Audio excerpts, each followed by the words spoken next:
বিয়ে কর, কিন্তু তুই সেই মেয়েকে বিয়ে করবি যেই মেয়ে তোর সঙ্গে BMW-তে নয় সাইকেলে করে ঘুরতে চায়, যে মেয়েটা তোর ঘরে এসে গরুর গোস্ত নয় ডাল ভাত খেয়ে থাকতে চায়।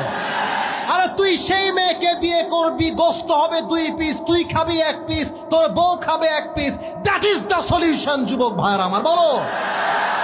আর মেয়ের বাবা যদি বলে, বাবা তুমি আমার জামাই হও, আমি জানি তোমার টাকা পয়সা কম, তো তুমি এক কাজ করো, তুমি আমার মেয়েকে বিয়ে করে নিয়ে যাও, যতক্ষণ পর্যন্ত তুমি চাকরি না পাবা, ব্যবসায় সফল না হবা, আমার মেয়ে, প্লিজ লিসেন টু মি, শুনবেন, আমার মেয়ে আমার ছিল, আমার খেত আমারই থাকবে। তুমি তোমার বাবার ছেলে, বাবার ছেলেই ছিলা, বাবার ছেলেই থাকবে।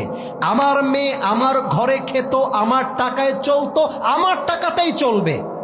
কিন্তু আব্বা তোমরা পার্কে গিয়ে ডেটিং না করে বাসর ঘরের মাধ্যমে ভালোবাসা শুরু করে দাও।